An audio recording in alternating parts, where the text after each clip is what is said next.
Good evening, ladies and gentlemen, and welcome to the Committee of the Whole meeting for Monday, November the 2nd. I'd like to just acknowledge here in Chambers, Mayor McNeil Smith and my colleague, Councillor Scott Garnett, joining us online, participating for the committee, Council members O'Keefe, Councillor Wainwright, Councillor Fallett, and Councillor Duncan.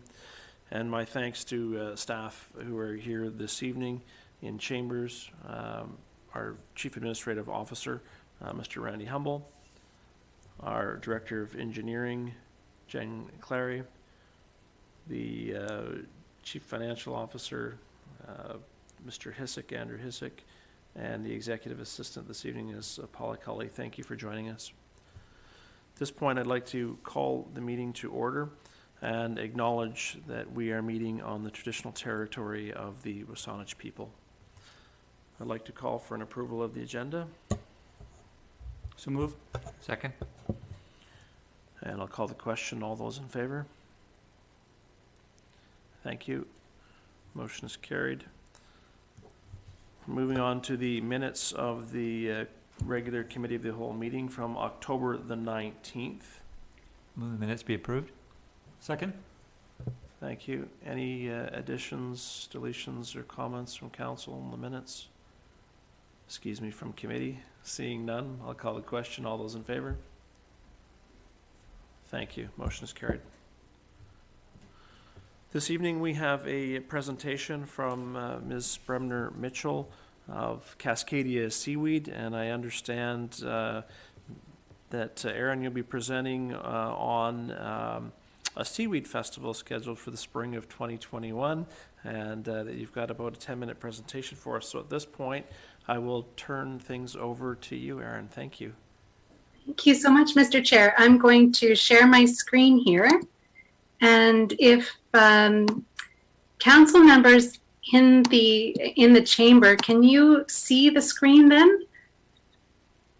We can see it in council, yes. You can see it, and the members on Zoom, you can see the presentation as well? Yes, those committee members participating on Zoom can see the presentation. Excellent. It's a little different than the platform I'm used to using, so I'll just do my best with what we've got here. It's the content that's most important. So I'd like to thank you all for having me virtually. I'm also contributing from the territory of the WSÁNEĆ people, and as you indicated, I'm here to talk to you about a seaweed festival, a proposed seaweed festival for the Saanich Peninsula. Before I can ask you to get excited about a seaweed festival, I think it's important that I tell you a little bit about our company, Cascadia Seaweed. And for the folks listening at home, I don't believe you can see the presentation, but I assure you it's mostly visual.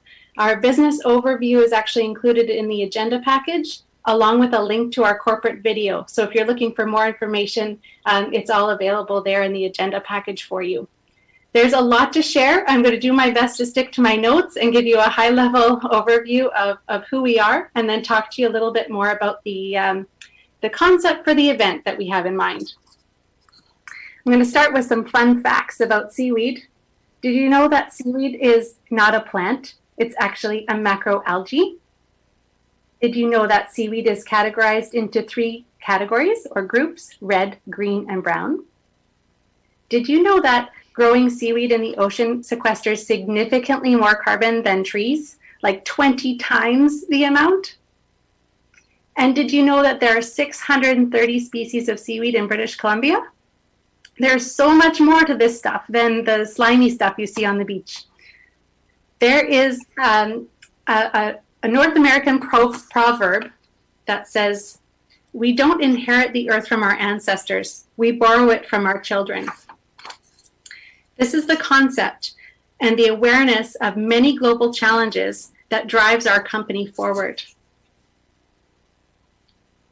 Cascadia Seaweed was founded in June of 2019 by 3 marine professionals, and now we're a team of 15. We're farmers, we're innovators, we're researchers, we're engineers, product developers, and marketers. and we intend to be the largest provider of cultivated seaweed in North America. We are fully integrated. We cultivate seed in our own nursery that our team designed and built. It exists in Bamfield at the Bamfield Marine Science Center. We install low-impact farms in the ocean. We deploy the seed lines that we've grown in our nursery onto those farms. And then for 4 months, we monitor the growth, and Mother Nature does all the work. Seaweed grows from the nutrients in the ocean and sunlight. That's all it needs to grow. And while it's growing, it provides habitat. It helps with ocean acidification, and it sequesters carbon as it grows. And then we process. In the spring we harvest, and then it moves on to primary processing. We're a tenant in the Dock Plus, which is the food hub in Port Alberni. Very excited to be working with them, as it's close to our current farm operations in Barkley Sound. We use them as our primary processing facility, and then we distribute our crop depending on what vertical we're going to use the crop for. We've identified a few verticals, but the opportunities are seemingly endless. So our primary and majority of the crop from this season will go into food products, human food products. Next spring, you can look for a brand of Cascadia seaweed food products. Actually, I can give you a top secret fact. Look for the brand Cove on the shelves next spring. We're just about to release that brand name coming up over the next couple of weeks. And we're looking at a combination of retail and online sales for those nutritious and delicious food products. I haven't even mentioned our land-based operation for growing dulse, a red seaweed that will be a component in those food products as well. That's particularly high in vitamin B12 for anyone switching to a plant-based or vegan lifestyle. It's a really high source of protein. We're also conducting research into agri-feeds. So this is, we know that if you supplement livestock feed with a very small percentage of seaweed, we can dramatically reduce methane emissions from livestock. This is big news. There's been research conducted on warm water species, but our science team believes that we can locate a native British Columbia species to produce the same or similar results. Another one we're conducting research on is biopackaging. So think plastic made of seaweed. Ideally, our food products will be wrapped in a seaweed-based packaging in the not so distant future. We're looking at pharmaceuticals. That's a longer term objective for human health. We are working with an amazing organization called Oceans 2050, and their whole mandate is committed to restoring ocean ecosystems. We're working with them to confirm how much carbon is actually sequestered during the kelp growth cycle, in hopes of being able to sell carbon offsets within 2 to 3 years with seaweed. We also recognize that there are undiscovered opportunities. With 630 species, we are only looking at a handful so far.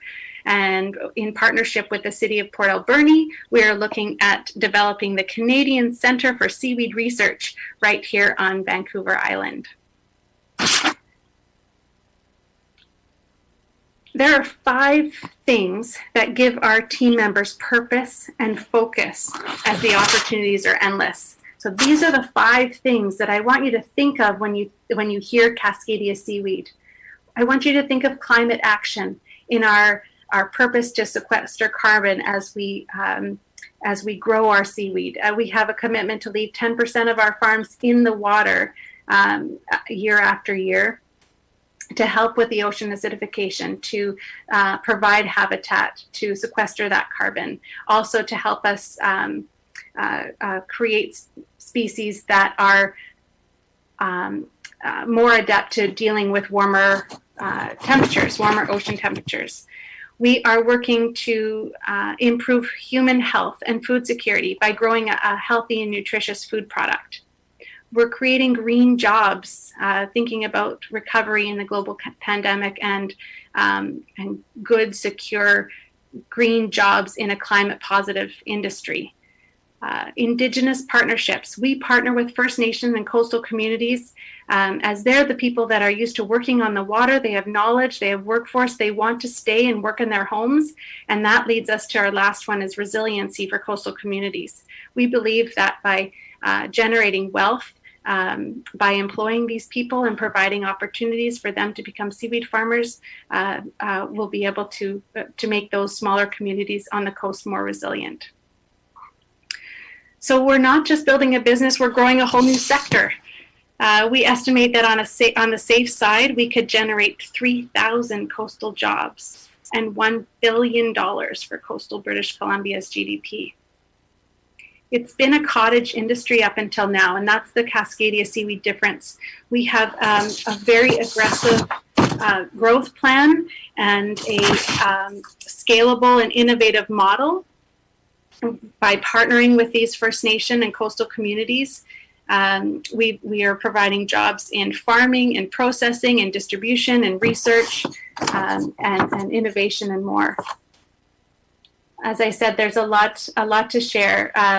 So I'm going to summarize quickly, and like I say, I'm open to any discussion or questions tonight or any other time.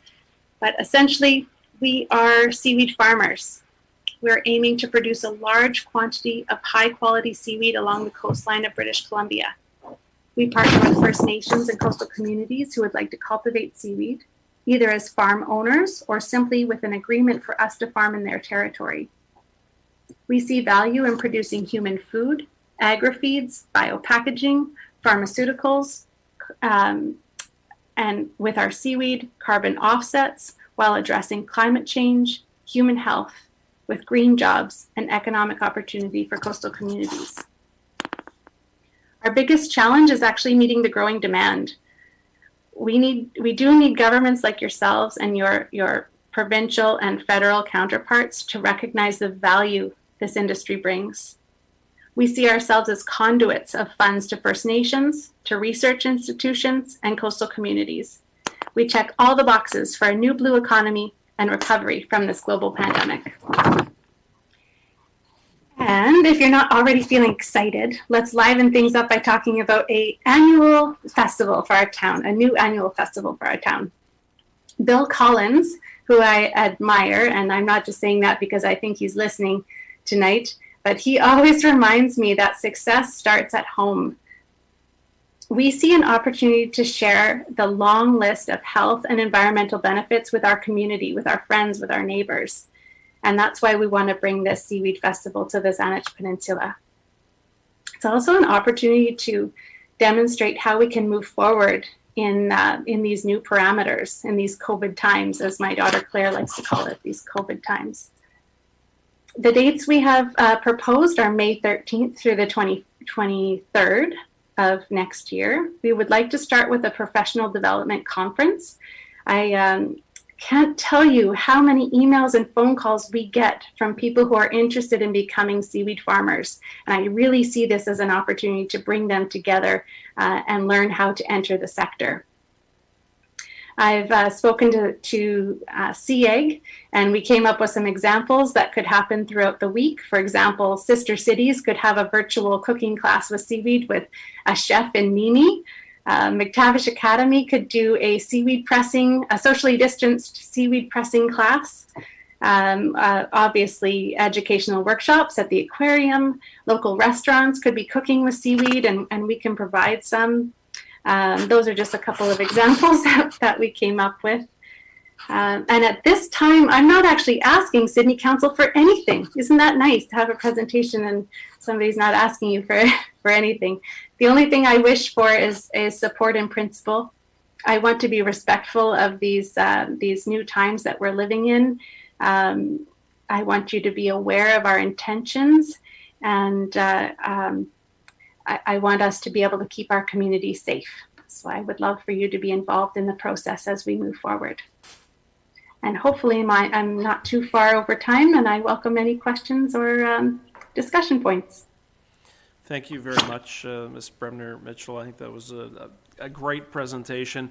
We've all seen, some of your successes already on social media, and having some of the background on the company and the organization, and that it's Sydney-based and looking to do more here in the peninsula is wonderful news. So thank you very much.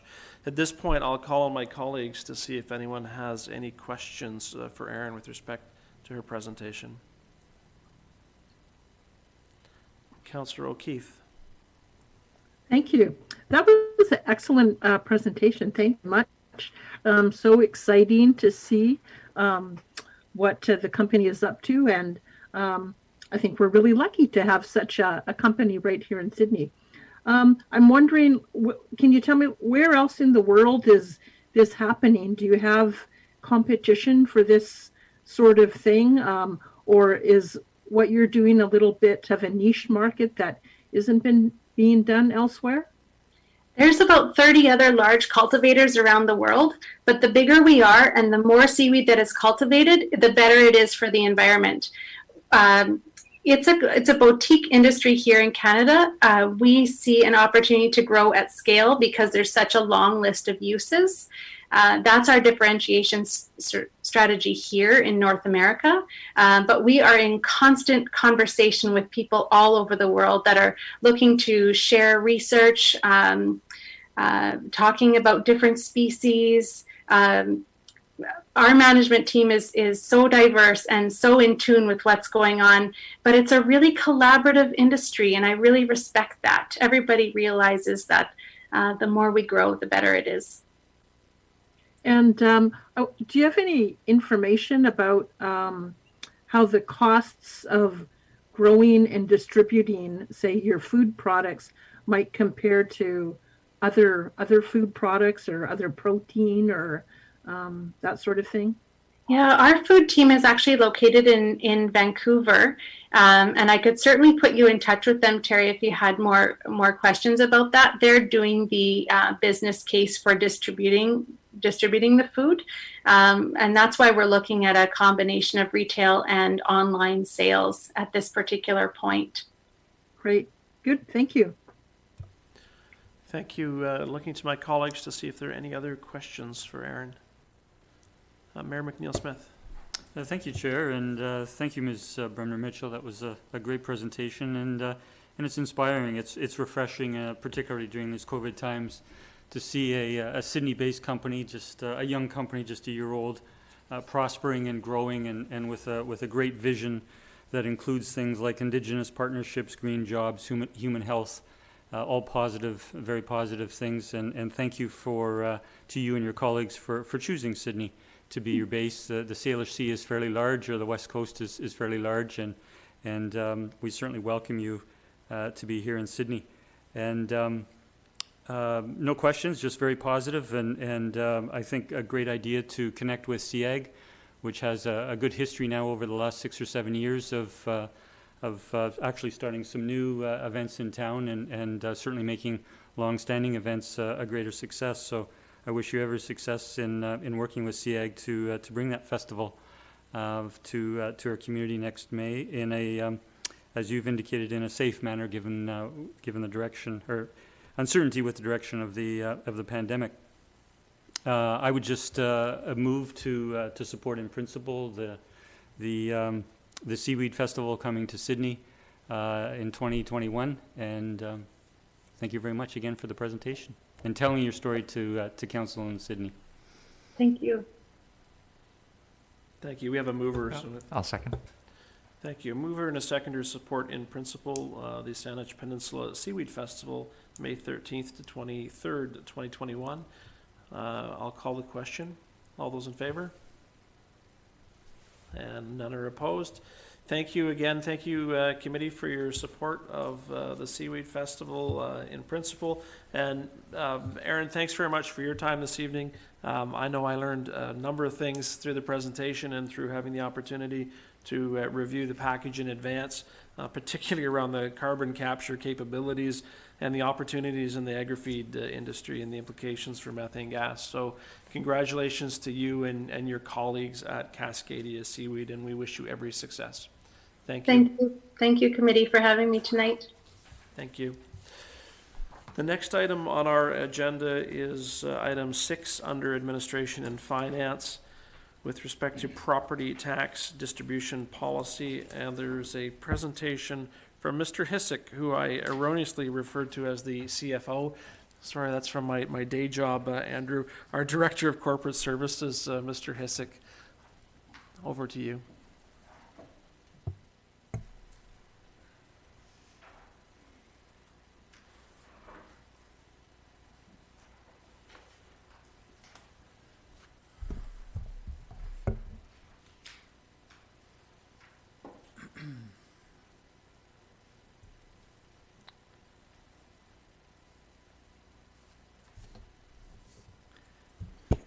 Thank you, Mr. Chair.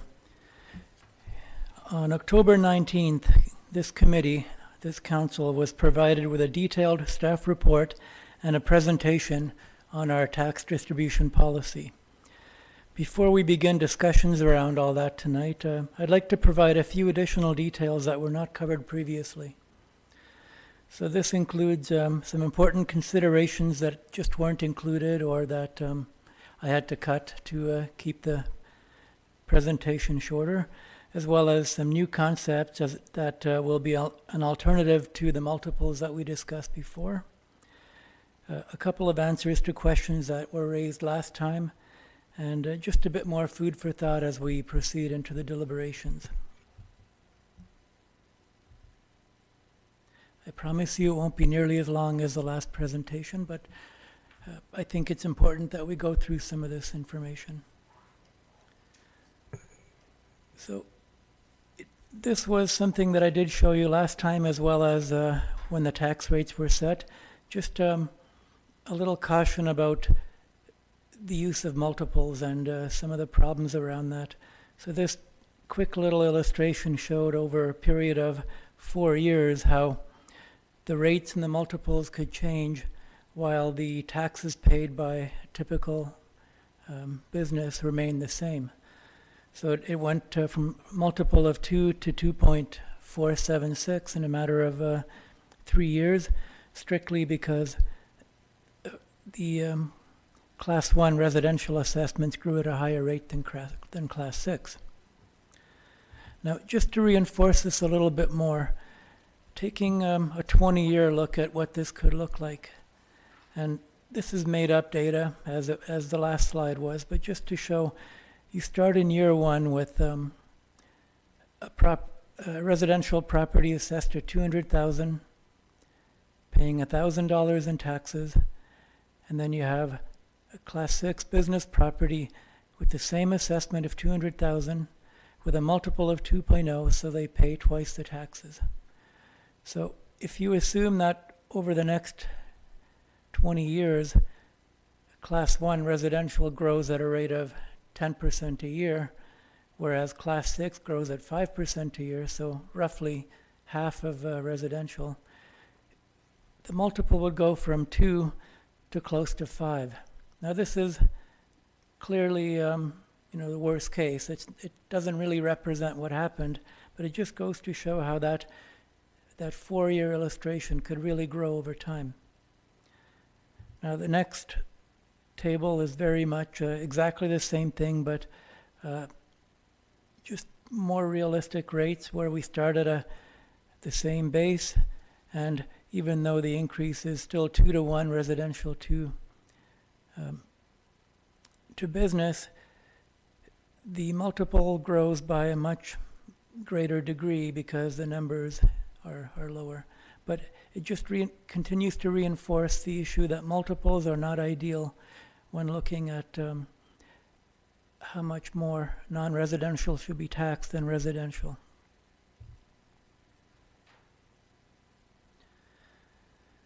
Now, having shown you that, I think despite what we know intuitively about residential assessments rising higher than commercial over the past 20 years, if you look at the real numbers,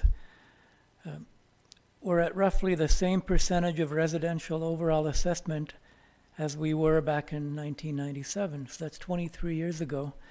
So in 1997, residential assessments made up roughly 86% of our tax base. And this past year, this current year, it's still 86, less than 87%. So you, by that measure, they're roughly the same. But that's slightly skewed because most of the growth over the last 20 years has been in non-market, so in new residential construction in the region. So increased densification, increased height, and that's what's kept the percentage of the residential assessment roughly equal. Over that same time frame, from 97 until now, Class 6 decreased by about 1% as a overall percentage of our assessment base. Now, as a percentage of tax revenues paid in that time frame, Class 1 went from roughly 71% in 97 to just under 73 in 2020, so roughly 2% more than 23 years ago. Whereas for Class 6, it went from 28.5% of taxes back then to 25.5% now, so roughly a drop of 3%.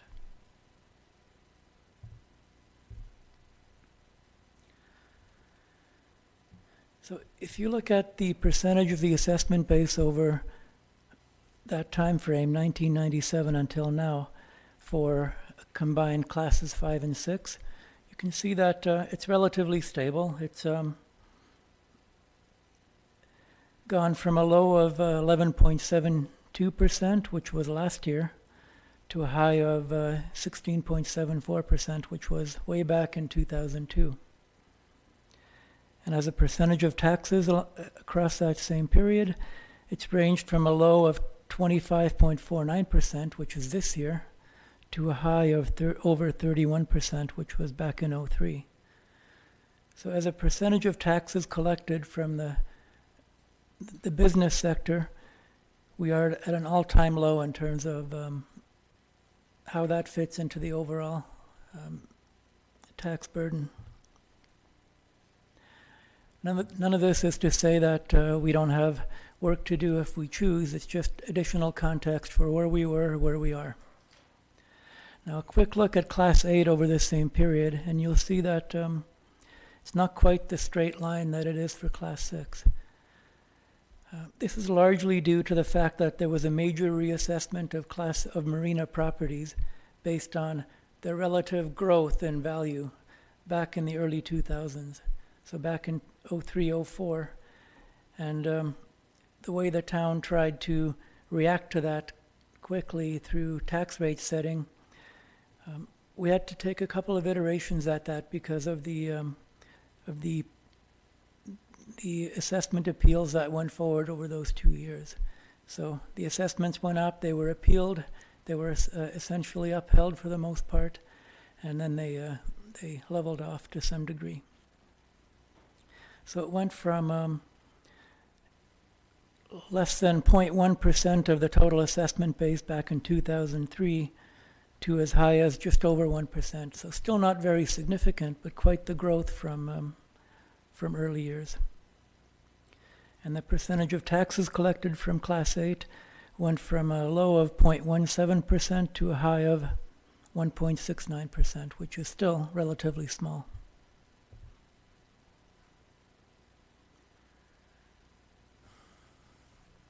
So this chart here,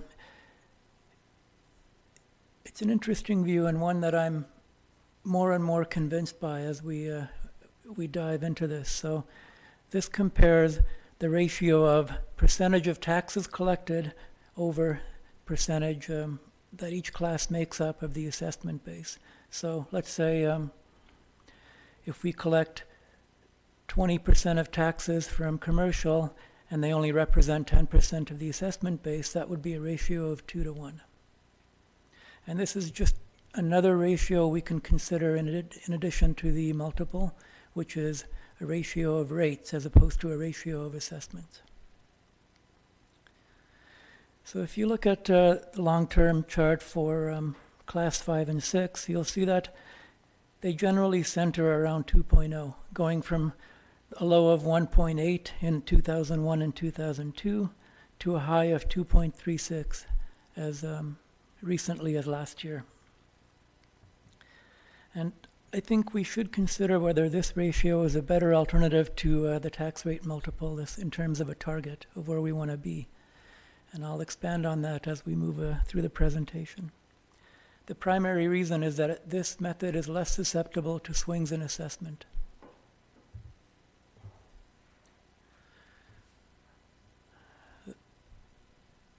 This pretty colorful chart just basically shows the multiple versus the other ratio that I'm speaking of, which is taxes over assessment. So the multiple has consistently exceeded that other ratio, and that could be part of the gap that has to be bridged. So rather than phasing to a multiple of 2.0, phase to a tax rate that produces a 2.0 ratio of percent taxes to percent assessments. Same information for Class 8. You'll see there's a bit more variation. And even if we choose not to delve into thinking of Class 8 as just another type of business, and I can't say one way or another which way the committee is leaning, but we should still consider applying some methodology to the setting of rates for Class 8. If we maybe choose a lower multiple or a lower ratio, maybe 1.5 versus 2.0, it's just something to consider. But the purpose is to tie in the two factors, assessment and tax share.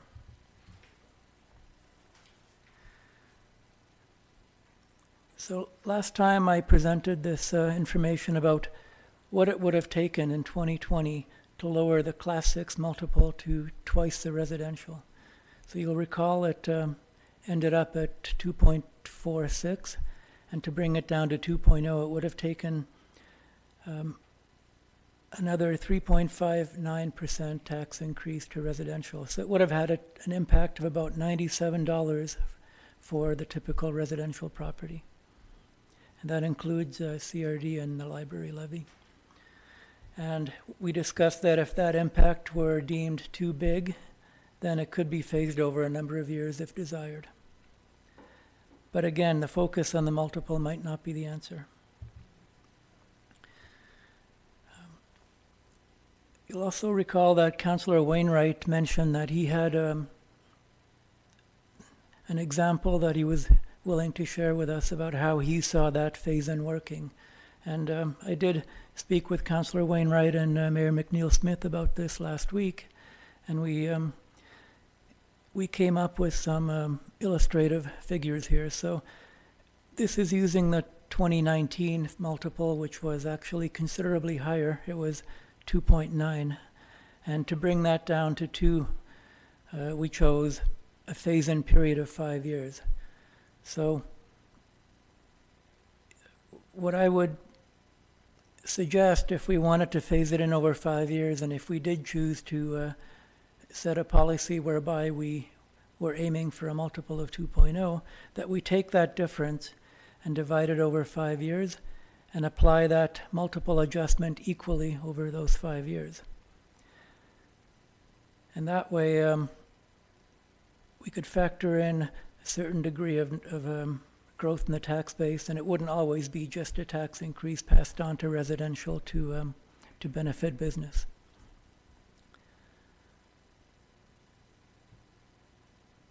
And if we did this kind of phase-in, then once the annual adjustment was worked in, then any subsequent general tax increase could still be applied equally across the classes.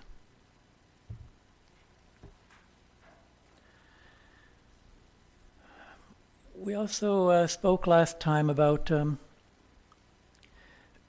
should we use 2020 tax rates and multiples as the starting point moving forward for business properties.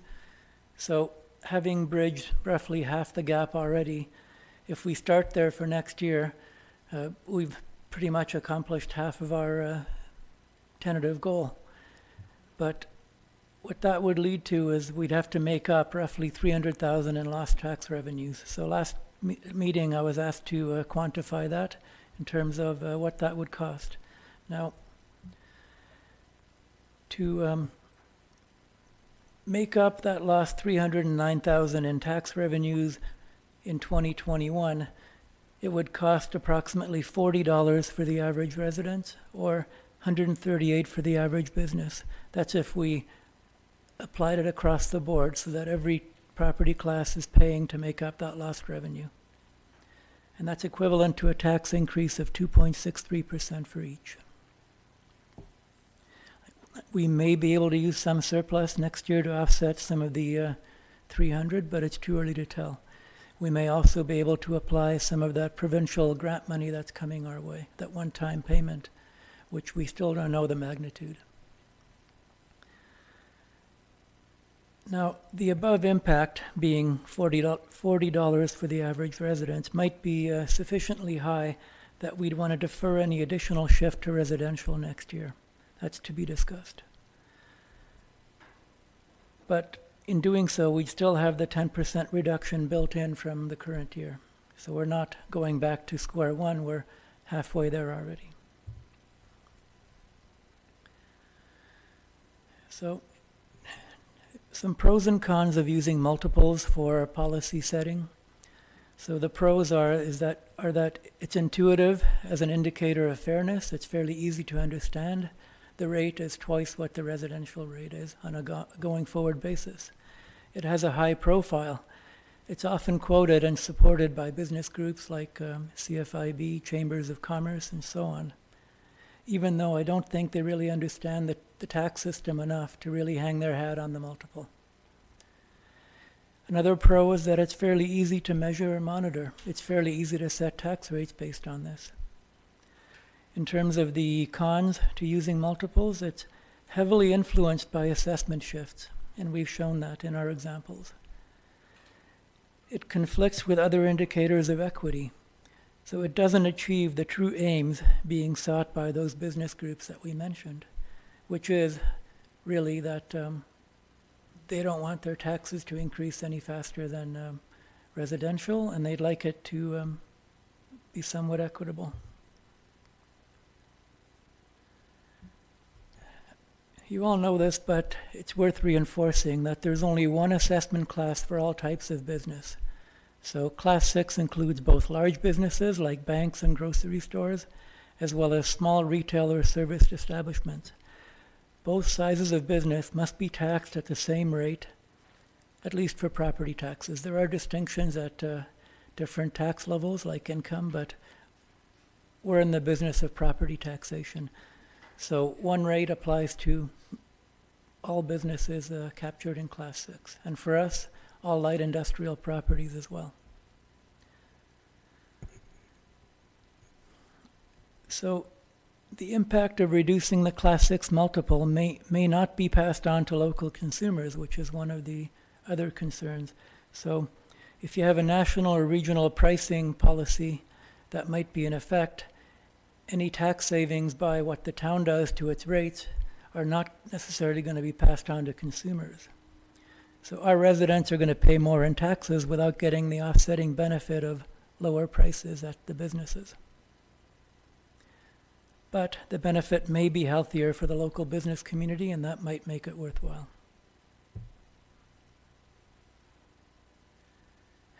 Some rationale for businesses paying taxes at higher rates than residential, and this is by no means uncontroversial. It's just the opinion of some. Not everyone will share it, but generally commercial properties are considered to have greater ability to pay for three primary reasons. One, a business property is used to generate income. Costs may be passed on to consumers. Obviously, there are competitive limits to that. However, reductions are not always going to be passed on either, as we discussed one slide back. A third rationale is that tax expenses may be deducted from income. So for a business, they can deduct it from their income tax, whereas for a residence, it's in after-tax dollars.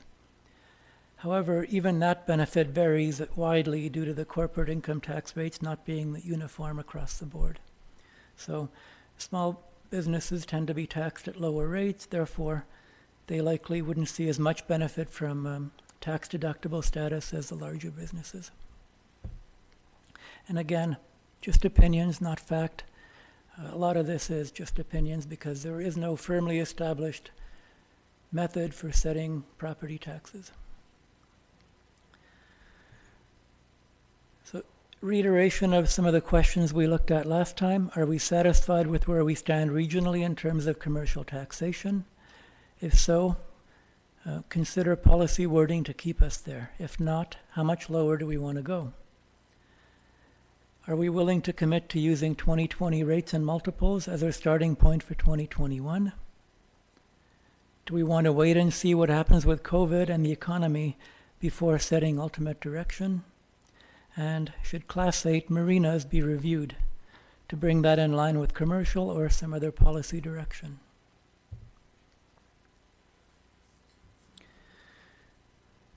So with that, I'd like to open it up to council and just a quick word on next steps. What my plan is standing here right now is that we'll consider council questions and any resolutions that might arise and determining on the magnitude of work that has to go into the next stage, we would determine when to bring it back. At this point, I'm thinking November 3rd, which would be a council meeting, but that remains to be seen.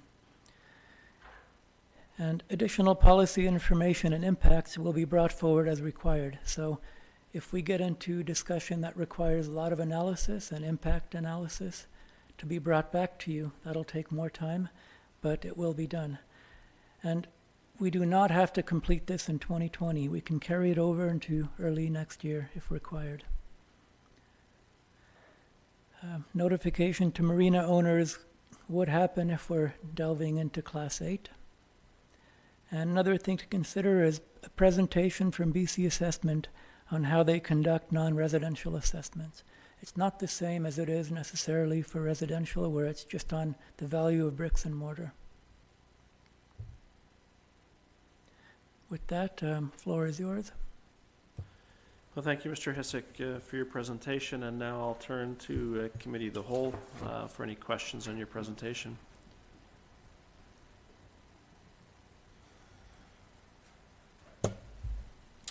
Mayor McNeil-Smith.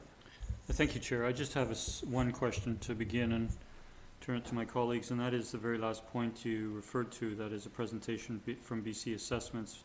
What is the potential benefit or information that would come to committee or council from such a presentation? If council wanted to get a better understanding of how BC Assessment values the non-residential properties in some cases. Okay, thank you. Thank you. Any further questions at this point for Mr. Hisik? Well, committee members are pondering that. Would you, yeah, that's the slide right there. Thanks, Mr. Hisik. You know, my recollection from our previous Committee of the Whole meeting was I actually felt, although it may have been informal, that there was consensus on that second bullet, which is, are we willing to commit to using 2020 rates and multiples as our starting point for 2021? My recollection is that there was general consensus that the answer to that is yes. But opportunity, obviously, for committee members to comment further following my comments. And the last bullet around Class 8, my recollection from the previous Committee of the Whole meeting was that there was consensus around leaving that alone and not touching that. But again, I'll look to my colleagues to further address that. These items on this particular screen, committee members, you know, we should try and address further this evening so that we give Mr. Hisik some guidelines to move forward in terms of how he brings this back. With respect to Mayor McNeil-Smith's clarification on whether or not on the BC assessment presentation, I suspect that would probably be of interest to committee members, regardless of this process. It sounds like it would be a valuable opportunity if that could be facilitated. So I'll pause there and turn to colleagues to see if anyone has any further questions or comments, starting with Councillor Wainwright. Thank you, Mr. Chair. So I would agree with you on the comment about using the 2020 rates as a starting point for 2021. And that's something I'd be quite happy to put forward a motion on.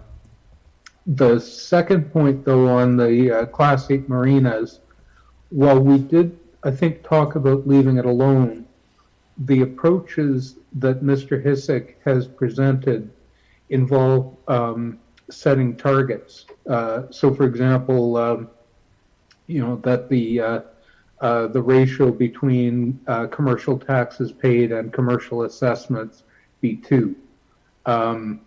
Or that we set a target for the multiple. The thing is, if we're setting a target, we're going to have to set a target for the Class 8 marinas. And to do that, I think we're going to need to review it and consider it. So I do think we're going to have to delve into that. And I would also agree with you. I think the presentation on assessments of non-residential properties would probably be helpful. Thank you, Councillor Wainwright. I'll turn to Councillor O'Keefe. Thank you, Chair. No questions. I guess just some comments. Thank you to Mr. Hisik for the presentation. Lots to percolate on. And so I don't feel like I'm in a position right now to say, here's the way to go, of course. I'm not sure about the 2020 rates yet. I feel I need a bit more time to think about that. And I guess I'd be interested in having, hearing council's comments or having discussion about what is it ultimately that we're wanting to accomplish with this tax policy. So are we wanting to have lower tax rates so we can attract business here? Is that an issue for us? I don't know. Are we wanting to help businesses because they've had a tough time during COVID? Those are all good reasons. At the same time, I'm thinking about how will it impact the residential tax base? So how will an increase in taxes for the residential rates affect, say, the young families that we're trying to attract to the community? So those are just some of the things I'm pondering, and I don't know what the answers are yet. I like the idea of having some more information from BC Assessment Authority. That would be great as well. So yeah, no questions, but yeah, continuing to percolate on the information. Thank you. Thank you, Councillor O'Keefe. Any other questions at this point from council? I'll turn to Mayor McNeil-Smith. Thank you, Chair. Going to the question, are we willing to commit to using 2020 rates and multiples as our starting point? Mr. Hisik, can you remind us of the 2020 rates for council and the public's benefit? Please. The rates themselves? Mm-hmm.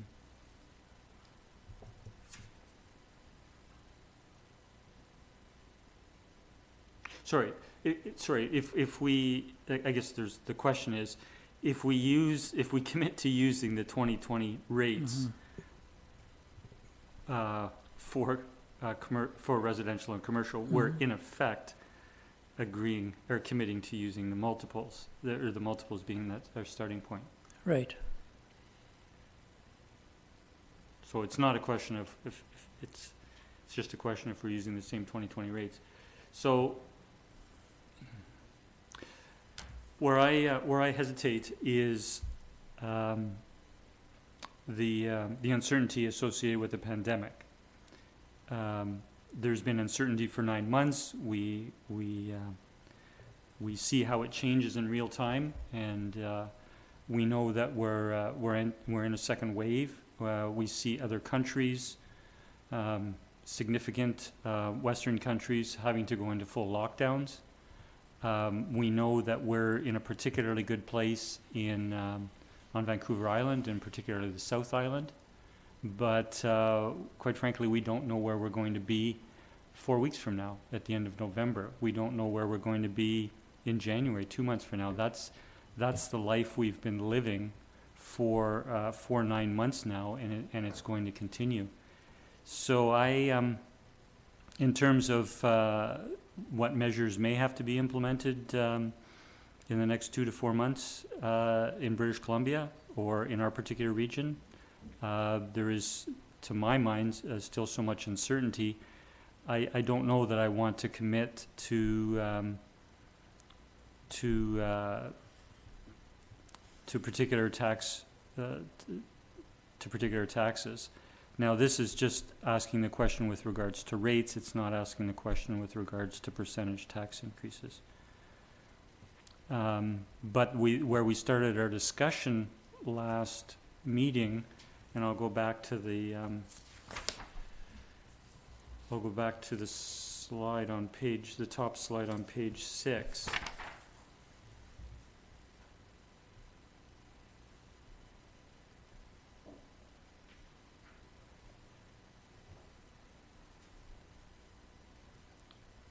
Sorry, I have the impacts of lowering business multiple is the okay. top slide. One above that, That I one, think. okay. One above that, I believe. Yep, that's the one. So we started this discussion with this information last presentation, and indicating that if in a single year we lowered the class multiple to 2 times residential, it would be equivalent to a tax increase of 3.59%, $97 a year, which includes CRD, a town, CRD, and rural. And if the impact was deemed too big, we may phase in over a few years. At that time, I was thinking of 3 years, but I wasn't really thinking of the uncertainty associated with the pandemic as much as I am tonight.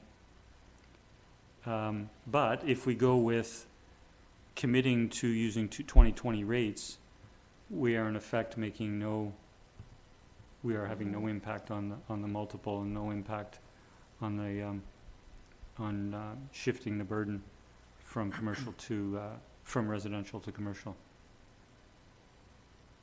Is that correct?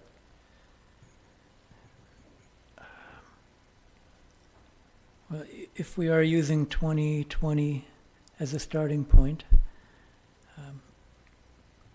it all depends on where else we plan to go with the policy, with the direction. We still have, as mentioned earlier, that 300,000 to make up, and the question of how to do that. Potentially some of that could be offset through other revenues, but yeah, there's too many variables right now. It sounds like there's consensus for starting with 2020.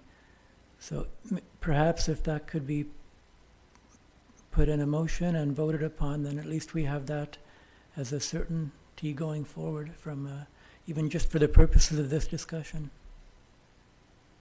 So I see Councillor Wainwright with a hand, but Mr. Mayor, did you want to follow up at all before I move on? So just for the last clarification then, is committing to 2020 rates, there would be no shift in the multiple, or no shift in commercial to residential tax burden. Beyond what's already occurred in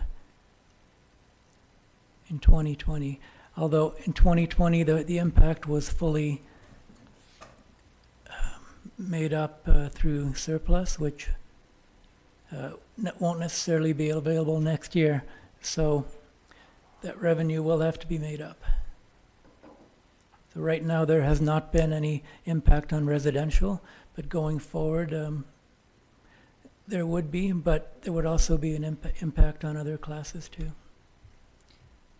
Right, so if we choose to use the same tax rates and we do not have surplus available to use, there won't be a change in the taxes for commercial, but there will be for residential. And I think you mentioned, Sorry, if we use the same multiples next year, the current plan is to make up the lost revenue equally across all classes. So every class will bear a brunt of that. But beyond that, there's no further narrowing of the multiple between 1 and 6. but the impact of that, if I recall, you said was 2.59%? The 2.59% yeah, tax increase? It's about a $40 hit to the average resident if it's all made up through taxation, and I believe 138 to Class 6. Thank you. On that same note, before I turn to you, Councillor Wainwright, if you could just, Mr. Hisik, I think one of the mechanisms to make up the shortfall that we would see if we use the 2020 numbers, the approximate $300,000 was through grant. And I think in your report, did you anticipate grant funds from the province that perhaps could be applied to that shortfall? I am expecting grant funding in early 2021, but the magnitude is still very much unknown.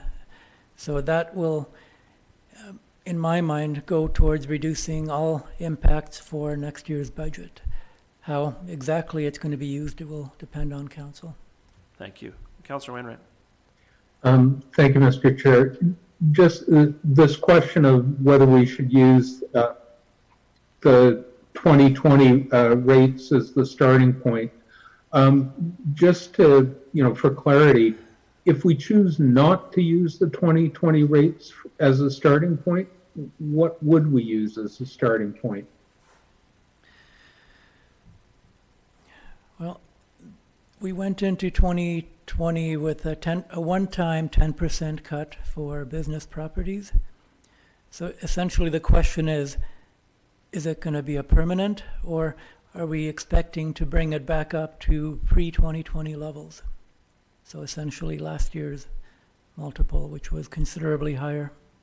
Okay, so the question really that council should be, or committee should be thinking about is, do we want to put that, restore that 10% reduction?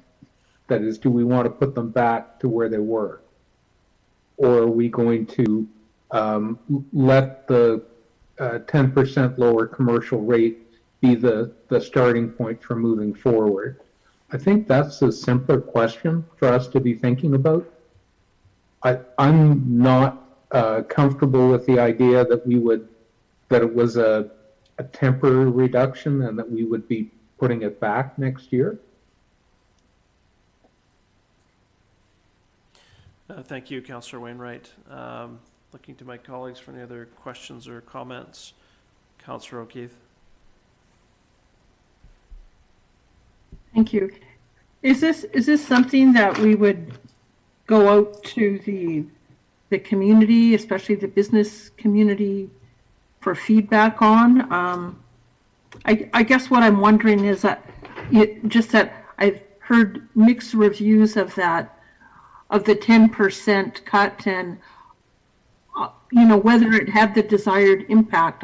I really don't know. Just all I've heard is anecdotal information from some people that said that the tax, the decrease didn't filter its way down to businesses. So I'd like to know that what we're doing is actually having an impact. And yeah, so it would be nice to have a little bit more information on that. Thanks. Thank you, Councillor O'Keefe. Mr. Hisik, did you want to comment on the timeline with respect to potentially seeking input on this from business.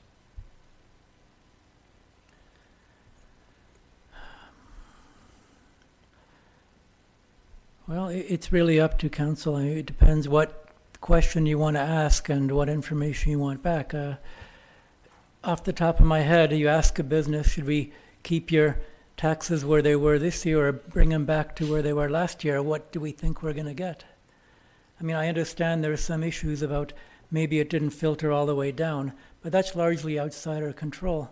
What we can control is how much we tax them, and then it's really on them to work with their landlords on the lease terms, which would ensure that the benefit accrues down to the business level.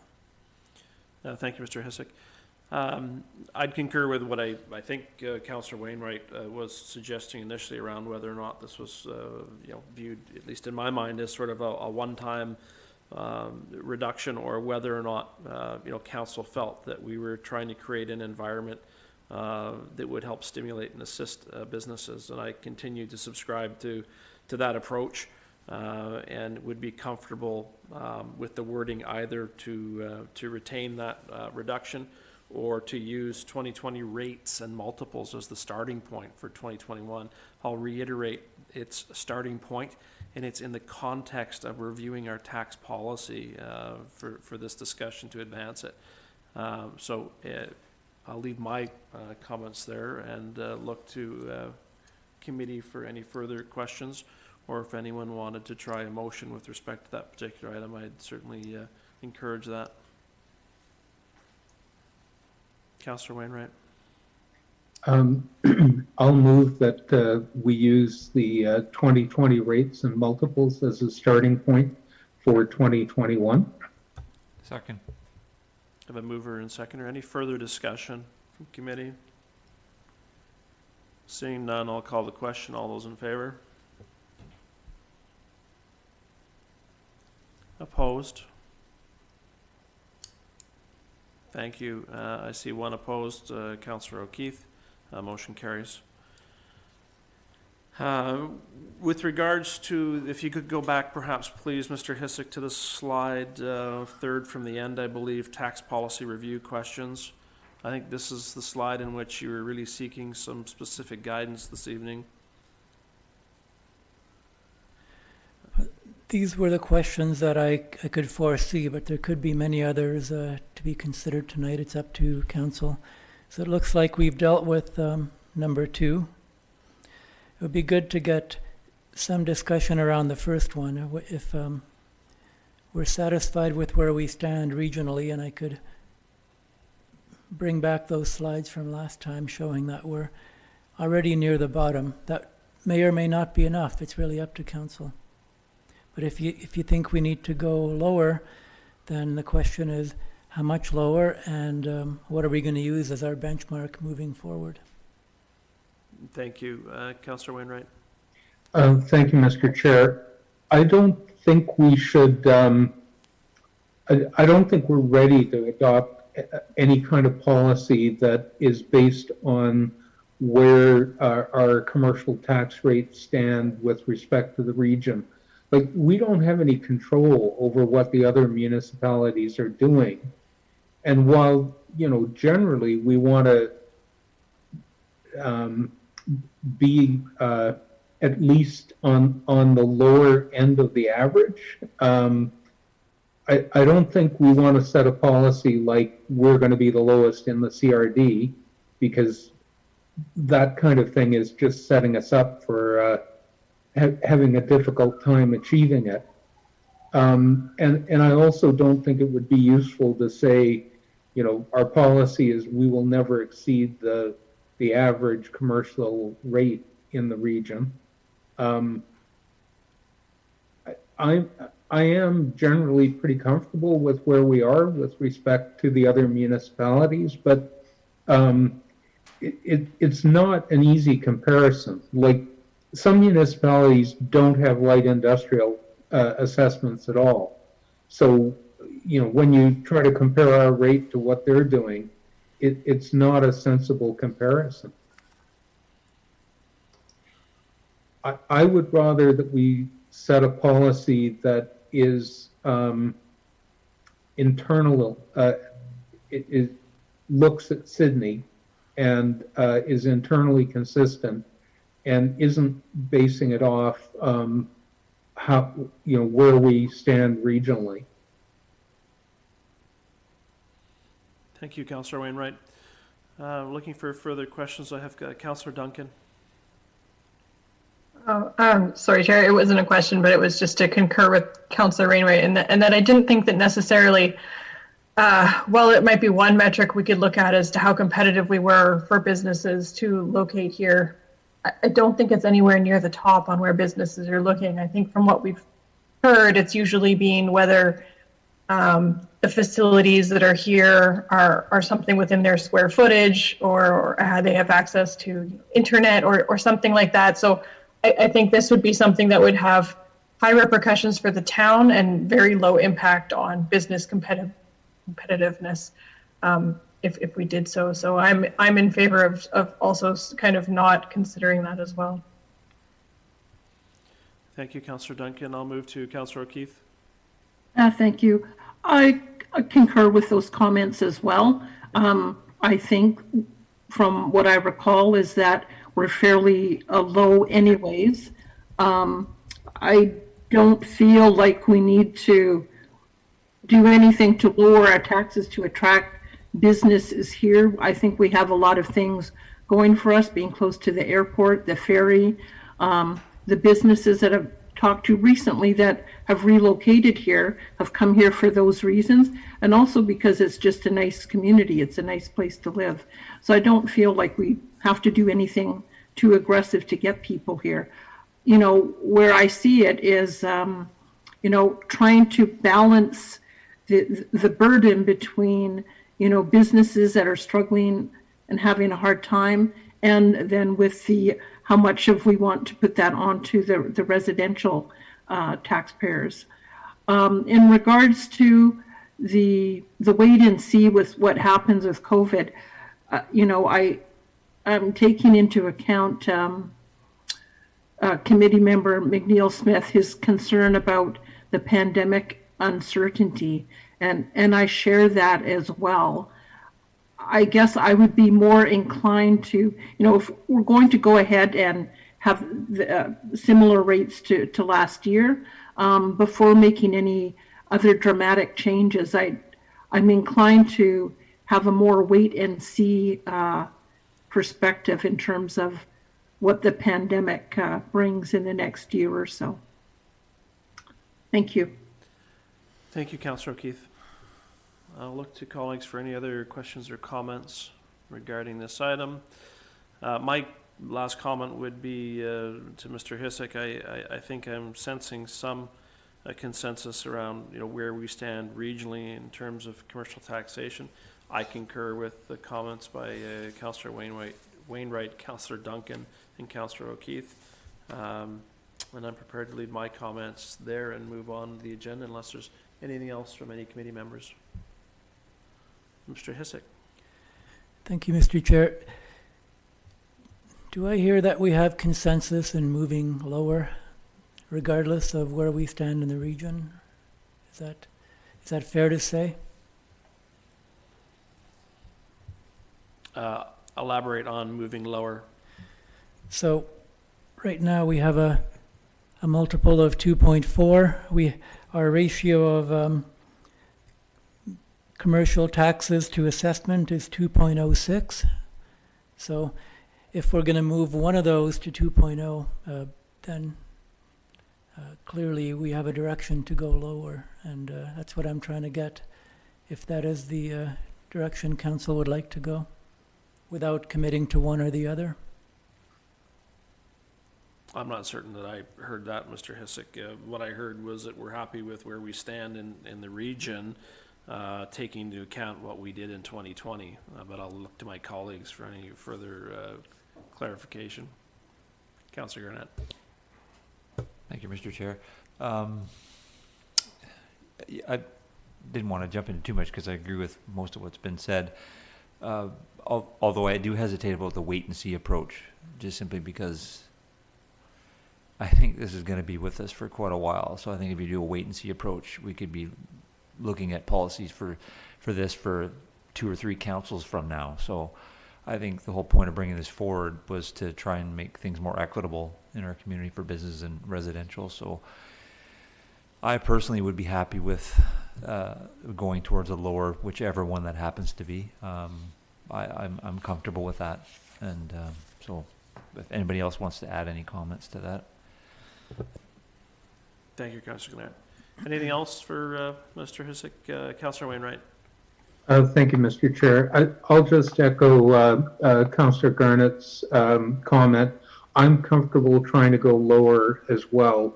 I think for me, the real question is just the rate at which we do that. Like, are we going to try to adjust over 2 years, or we try to adjust over 5 or even 10? But I am supportive of making an effort to go lower. Thank you, Councillor Wainwright. Last call for any feedback for Mr. Hisik. Thank you, Mr. Hisik, and thank you, committee members. Next item on the agenda is item number 7A, Parks and Infrastructure, the amendments to the tree preservation bylaw. And I believe our Director of Engineering, Ms. Clary, is presenting.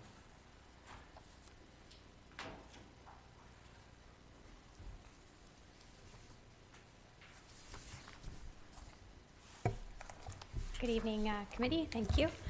I'm presenting the amendment to the trees preservation bylaw.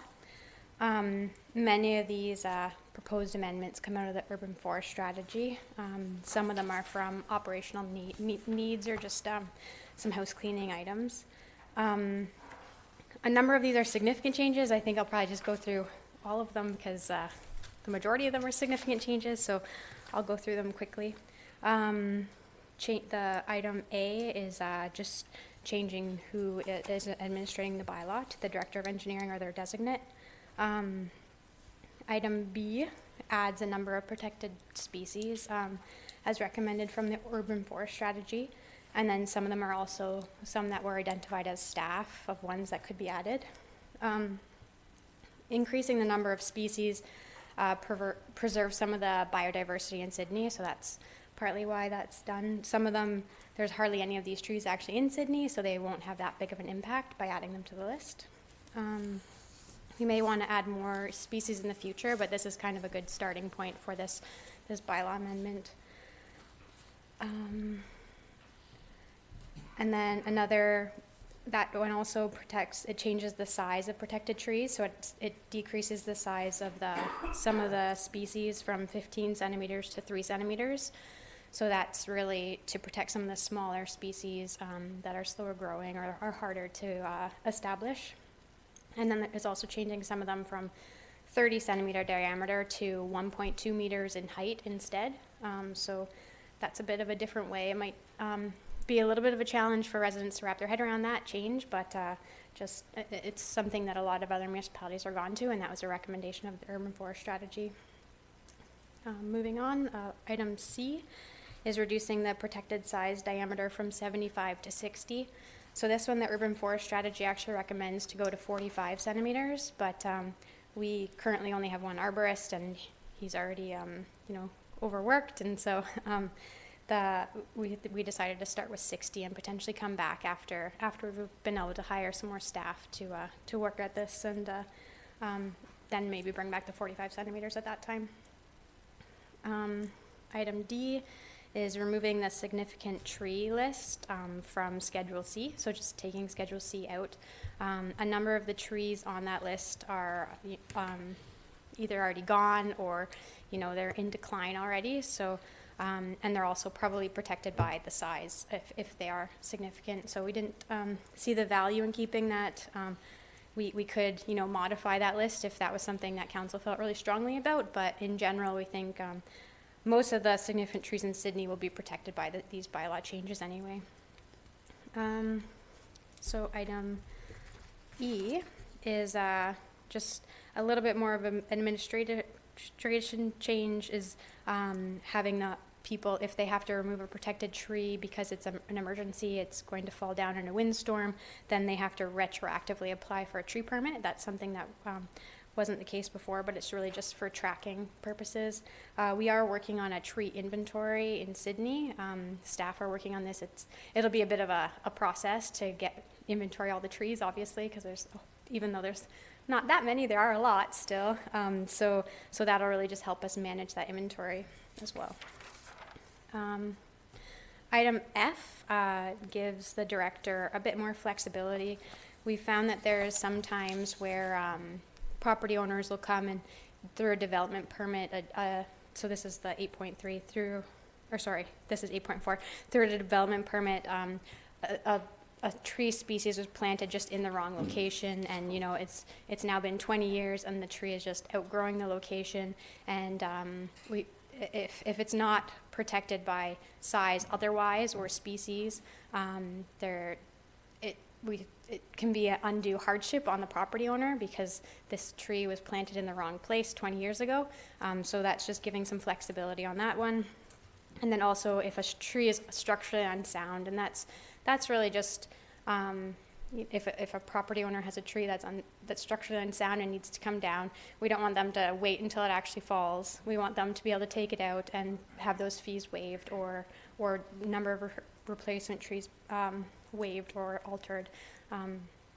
So for those particular ones, we want to add them to our tree preservation policy so that it gives direction on when those can actually be waived, instead of it being different with each instance. So, and then item G is a new table that shows the number of protected trees based on the diameter or size of the tree that was removed. So it's different. The larger the tree, the more replacement trees that are required for them. So that's something that, again, it's going to be much more administration to actually make sure that happens. So this is another reason why we would need someone else in the arborist department helping out with that.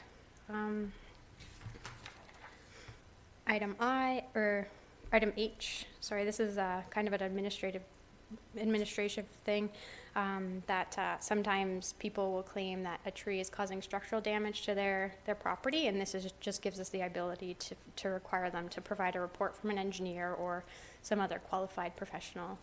There was nothing in there before that allowed us to do that. Item I is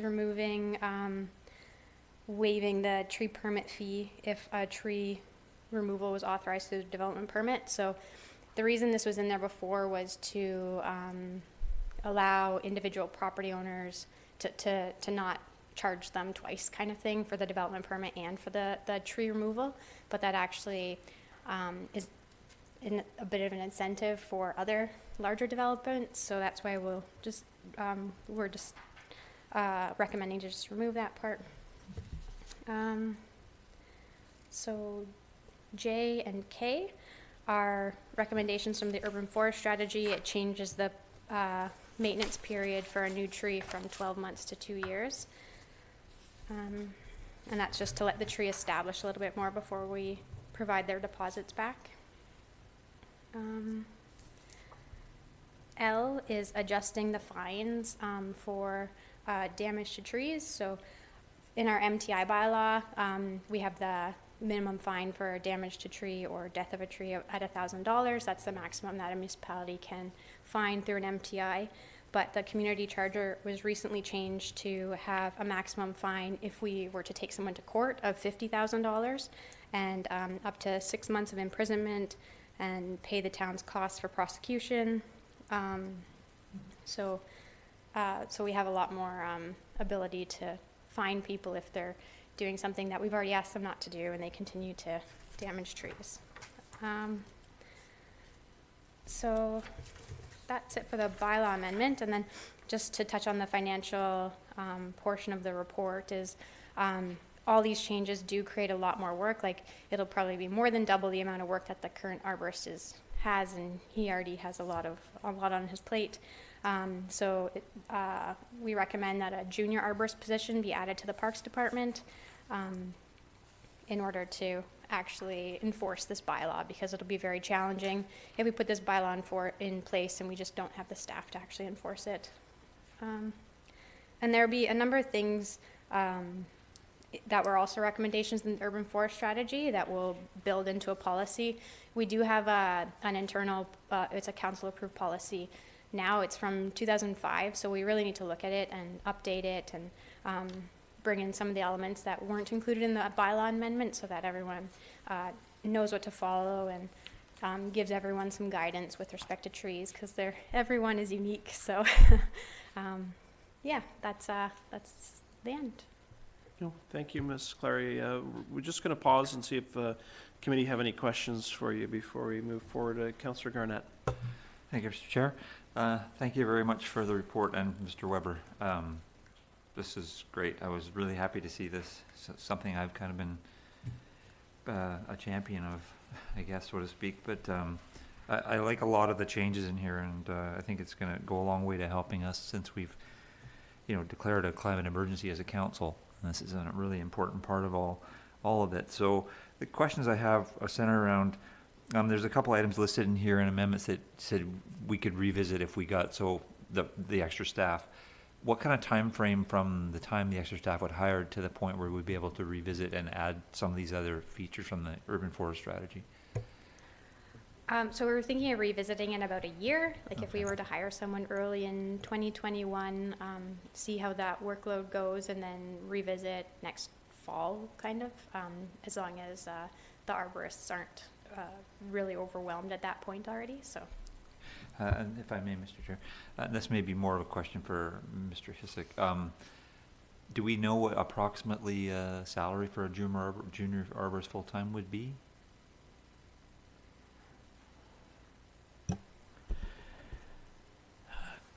We haven't fully established this position yet, but I would guess somewhere in the range of 70 to 80,000 with benefits. Thank you. Thank you. I have Councillor Wainwright and then Mayor McNeil Smith, followed by Councillor O'Keefe. Councillor Wainwright. Thank you, Mr. Chair. I wanted to ask about the Schedule C, which is the significant trees list, which is proposed to be removed. And I do understand that trees on that schedule are protected because of species or size, or they're on town property. So that it doesn't actually serve a function to protect things. But I'm wondering if it might make sense to maintain a schedule anyway. And I'm actually thinking about historically significant trees. I can't remember the full details, but we have one tree on the town hall property that it's a maple, and I believe it was planted to commemorate the sister city relationship with Nima. And I believe there were Japanese dignitaries involved in planting it. That,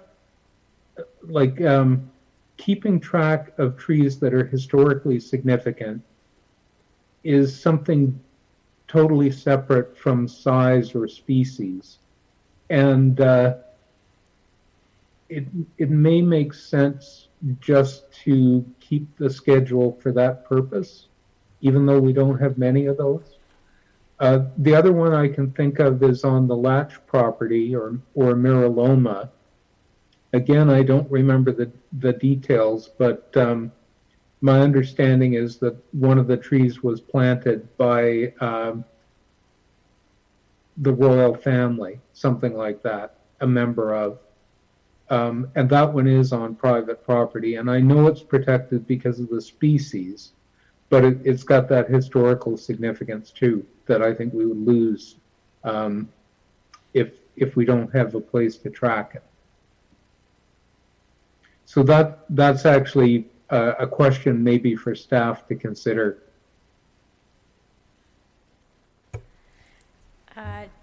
to Councillor Wainwright. We can definitely keep a schedule, Schedule C.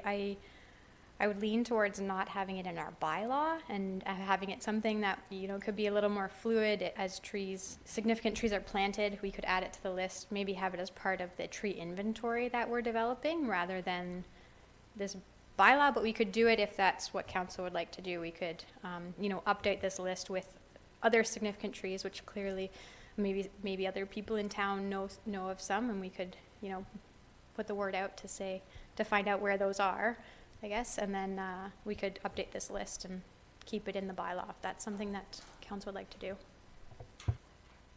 If I could just follow up, I think the idea of tracking it in the inventory would make sense, because we don't want to be making a lot of bylaw amendments just because a significant tree is being planted. And my concern was more about the information getting lost as opposed to the actual protection. Thank you, Councillor Wainwright. Yeah, and I would agree, the inventory sounds like it might make sense to host that information. Mayor McNeil-Smith? Thank you, Chair, and I concur with Councillor Wainwright's discussion with regards to historical trees. If it's on an inventory list, what makes it protected? So all trees on municipal property are protected, and then also if it was size or species. So I guess if it was a private tree. If it was a historical tree. If it was a historical private tree that wasn't protected by species or size, then yes, it would need to go in the bylaw in order to be protected. But if it was on town property, all municipal trees are protected by the bylaw, and trees that are certain species and size are protected. Okay, thank you.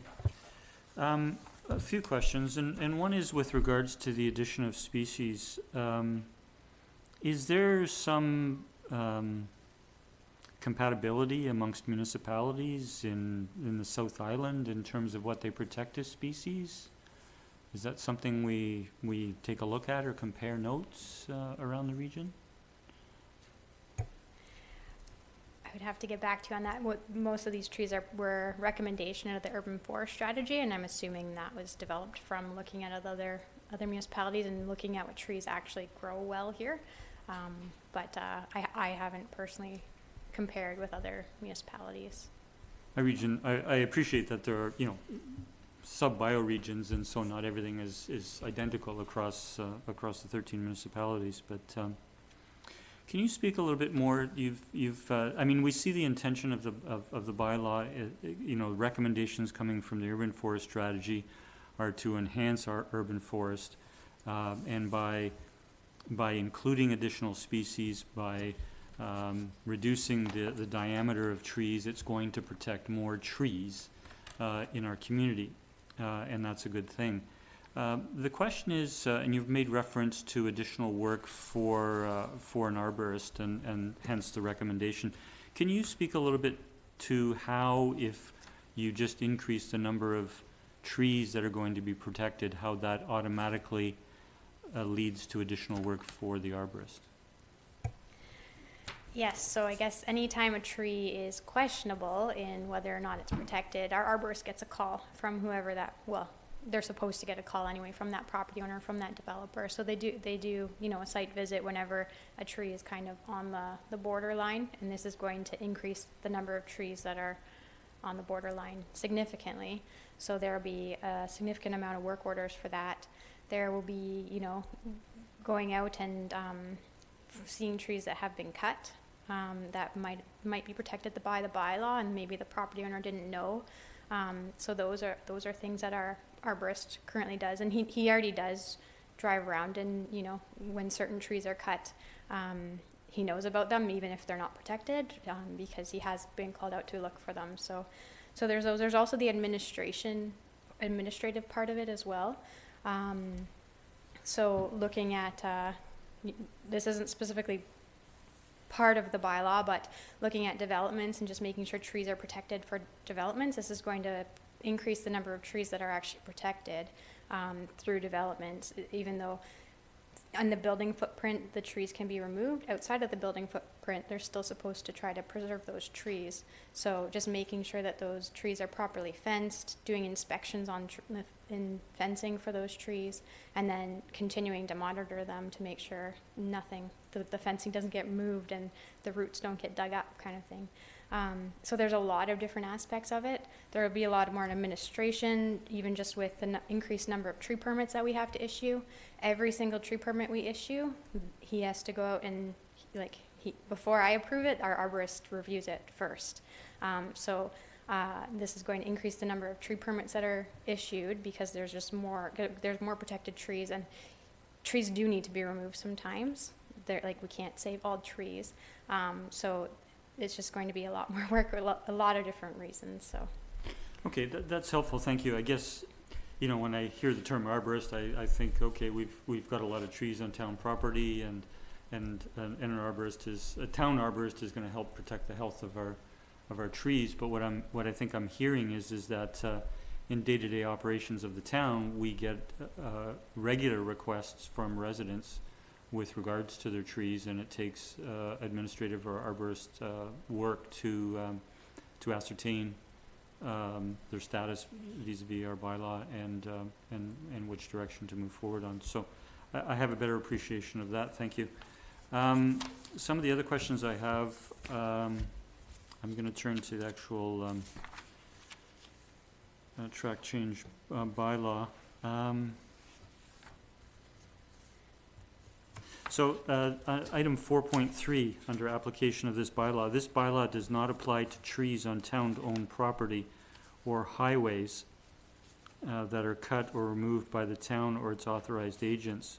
But I think I just heard you say that all of these species referred to and size of trees referred to are in effect protected trees on town property? Yes, if you go to the protected trees definition in that bylaw, item 5 is trees that are on highway, park, or other town-owned occupied lands. So they're protected. However, the town itself or its authorized agents are exempt. So if the town has to go and cut trees, for example, like Ray Creek, if we had to go remove trees to build our dam, we don't necessarily have to replace those trees like for like based on the bylaw. We do plant trees, but it's not the same level. Like, we don't have to give ourselves a deposit to make sure we're replanting those trees. So it's the town or its authorized agents. If we cut down trees for whatever reason, we don't have to follow all the rules of the bylaw, even though we do plant trees. It's just not to the same level. I can appreciate we wouldn't be following all the rules of the bylaw, particularly with regards to getting permits and deposits and those sorts of things. But I guess I'm thinking of intention. I mean, the intention of the bylaw is to protect certain species, to protect trees of a certain size, and so forth. So we are in effect following our own bylaw to preserve trees on town property. But it doesn't really speak to, I'm not sure I see that speaking to that within this bylaw. When I see the statement, the bylaw does not apply to trees on town-owned property. And I guess it's not like for like, it's not the same. Like, for example, sometimes there's trees planted over our storm mains, and then the roots get into the storm main, and we might have to remove that tree, and we might just replace it with one replacement tree in that person's front yard instead of 2 replacement trees in the person's front yard. Whereas if they were to remove it, they would have to pay for 2 replacement trees or plant 2 replacement trees in their yard. So we the intent, we have a tree planting program and we do plant trees. However, as I mentioned, it's not like for like, and we wouldn't want to bind ourselves to that, even though our intention is to plant and replace as many trees as possible. There's still situations where we might not be able to do that like for like we would require a private property owner to do. Okay, well, that's kind of a paradigm example that I'm thinking of is why wouldn't we hold ourselves to the same standard, if you will, And I think part of what I've heard is the town already has a tree planting program, so, I mean, the net planting of trees is probably, the town is planting more than it doesn't replace. Okay, I'll, thank you for the reply to that. I'm going to go to 8.3 and 8.4. I understand 8.3, which is an addition. And I'm sorry, I just really didn't see them in the staff report in terms of all the letters, and it's speaking to 8.3 and 8.4. But I understand 8.3, but I'm not sure. So 8.3 says an applicant who applies for a tree permit to remove a protected tree which is deemed to be structurally unsound. So I understand that that's the basis for the action that's later stated there. 8.4 says an applicant who applies for a tree permit to remove a protected tree. So the beginning as the previous one, but it then goes on, that is protected only as part of a development permit and not by size or species, may request to have their tree permit fee waived. I'm not understanding that.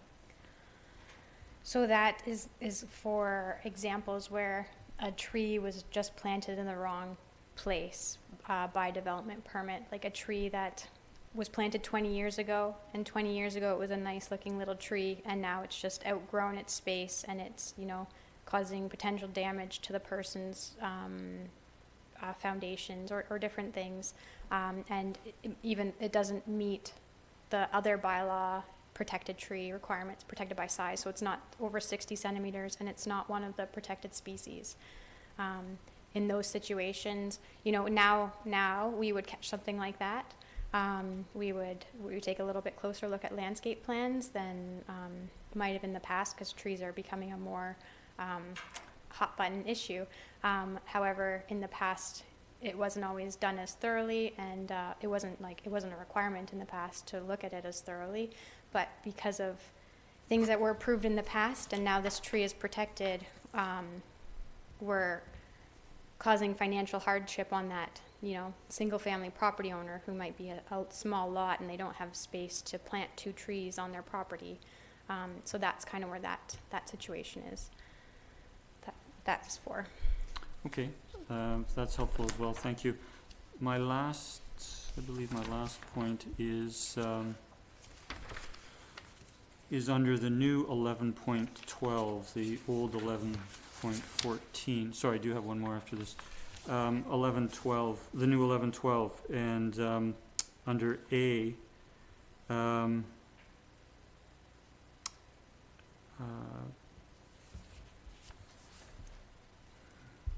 so the director, the outset, it says the director shall issue a tree permit in the form prescribed from time to time by the director if the director is satisfied that one or more of the following conditions exist. And the condition is, number 2, the protected tree is located within the footprint of a proposed building or structure for which the town has issued a building permit under the town's building regulations bylaw. So I think that's been fairly well understood. My question is, there doesn't seem to be any language is what happens as soon as a tree is not, a protected tree is not within the footprint. It can be within 6 inches or 12 inches of the foundation, or it can be 10 feet. How does the tree preservation bylaw speak to protected trees and their proximity to this structure? So that we were going to add to the policy, talking about the distance the trees need to be from structures and underground utilities and driveways and everything like that. So that was something that was going to be covered in our policy. I can't remember the exact distance that we talked about, but we have talked internally as staff about how we would deal with that. And however, again, in the past, there's been some trees that you know, have been protected when they're not technically right in the building footprint, but they're much too close to actually survive or not cause damage to the building in the future. So we really the departments are coordinating better now to try to catch those earlier in the development permit process. So it's really I guess we're hoping to build that into the policy.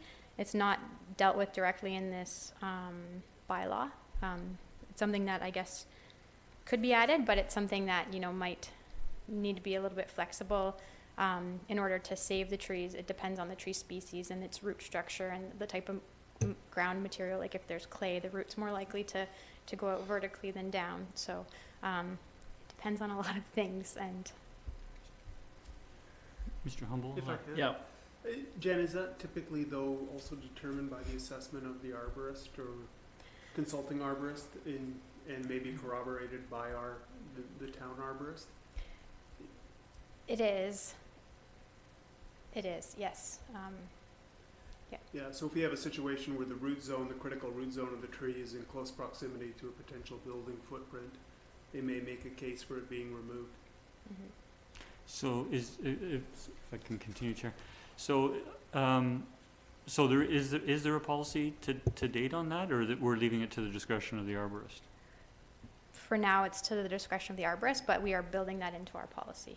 Okay, fair enough. I guess, you know, what I've heard from the public is that when they see, you know, single-family residence or whatever development it is, they see trees that are close to where the new structure is going to be, and they can envision that tree continuing to live there, but in reality, because of the root structure, it can't. And so they may actually try, and then actually while they develop, they realize they're not going to save it, and there's that concern. And I was just questioning, you know, what policy or how we're actually handling that. I'm hearing that it's currently at discretion of a professional arborist, and we are trying to, you know, save trees, but that staff will be working into a policy rather than this bylaw.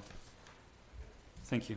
My last question is actually Schedule B, which is tree planting and maintenance guidelines. And these, I guess, are guidelines to help the new trees, replacement trees that are planted, and so on. And I've just noticed, particularly over the past year or so, the town residents, but also the town in particular, and I don't know what the proper term is for them, but they're bags that go around the tree, and they provide, you know, water to them, which gives them a greater chance of succeeding. Is it considered that could be included in maintenance guidance, tree planting and maintenance guidance? It could be. Yeah, those, for the most part, the bags you see are probably mostly boulevard trees, and it's because, again, we're limited staff, so people can only go around and water them once a week, whereas if there weren't bags there, they would need to be watered more frequently. But we could look at modifying this tree maintenance guidelines. And so you just refer to them as water bags, or? I would have to confirm that. I'm not sure what the technical. Okay, I mean, I've really seen an increase, you know, number of them, both on town property, but also on private residence, and I think that's great that it gives trees a better chance. Thank you. Thank you, Chair. Thank you, Mr. Mayor. Thank you. I had Councillor Keith next. Thank you, Chair. A few questions and comments. So, first of all, I'm happy to hear that it sounds like there's going to be closer connection between perhaps the planning folks and the arborists, so that we're identifying where trees are on the footprint and whether they need to be, you know, protected or not. I'm thinking of that nice big pine tree that we had to take down earlier this year, and it appeared that the reason for that was that the parking lot and the path that was built at the time, there wasn't enough of a perimeter, I guess, established to give that tree space to grow. So hopefully we'll avoid those sorts of things in the future. In regards to the arborist position, so I'm pretty sure that at the last budget, the Parks Department asked us to increase their budget, which I believe we did. And the reason for that was they were wanting to restructure the Parks Department so that they could include a junior arborist position. And so that's why we increased the funding. So am I to first of all, Did I understand that correctly? Through to Councillor O'Keefe. So that there was a report that came forward with respect to that, but that was never a budget item that was included in the 2020 budget. We've really, the parks restructuring took a little longer than expected, so we've been filling positions within the existing parks organization, but we didn't actually end up including the budget item for that junior arborist position in 2020. So now we are asking for it again officially. So we didn't approve. So I'm trying to understand whether we approved the funding and you just didn't use it, or that we didn't approve the additional funding at all. Mr. Hissek. Through the chair, the supplemental item for reorganization of the Parks Department was approved. However, up until now, it has not included the creation of a junior arborist position. I believe it was, in fact, mentioned as a potential when that budget item was brought forward, but not yet carried through with. Okay, so my understanding is that we have already provided additional funding for the Parks Department, so we wouldn't need to increase it by $76,000 again.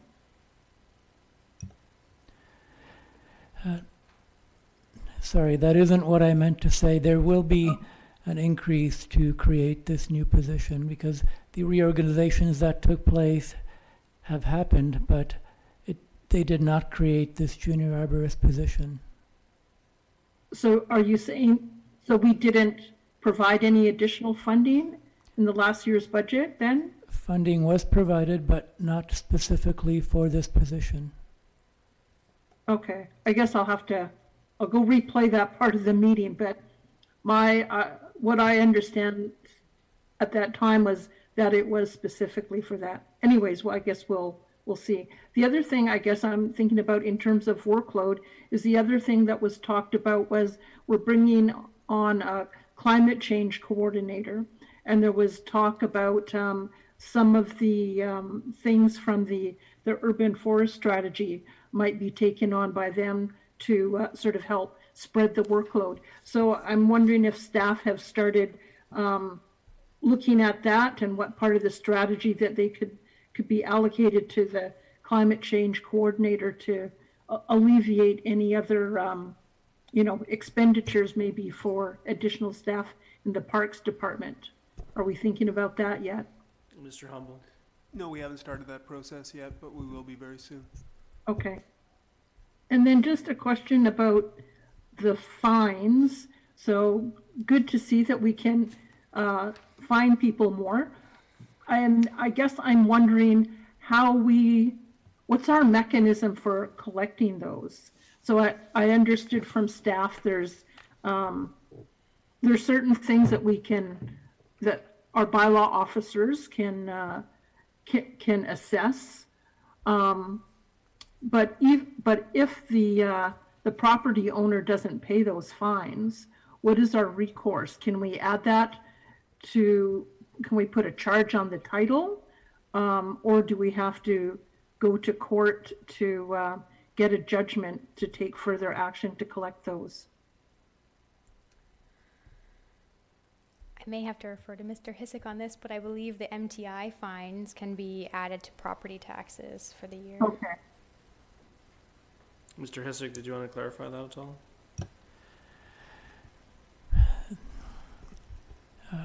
Ms. Clary is correct that only certain types of charges and receivables can be added to taxes without a court process. So it can't just be any kind of fine, and I don't have the exact definition of what qualifies or not, but I believe MTIs do. Okay. Thank you. Anything else, Councillor O'Keefe? Yeah, that's all for me. Thank you. Just looking to other colleagues to see if there are any other questions for Ms. Clary before we move to the recommendation. Seeing none, thank you, Ms. Clary, for the clarifications. Much appreciated. And to staff, thank you very much. There's a recommendation. I would move the recommendation number 1 that that the staff report be received for information and bylaw number 2202 be brought forward for council's consideration. And 2, that council direct staff to bring forward a 2021 budget item for a full-time junior arborist position. Second. Thank you. Any further discussion? Seeing none, I'll call the question. All those in favor? Thank you, committee. The motion is carried unanimously. Thank you to staff for bringing that forward. There are no other items on the agenda for this evening, and so I'll look for a motion to adjourn. So moved. Second? All in favor? Thanks very much, everyone. Have a good evening.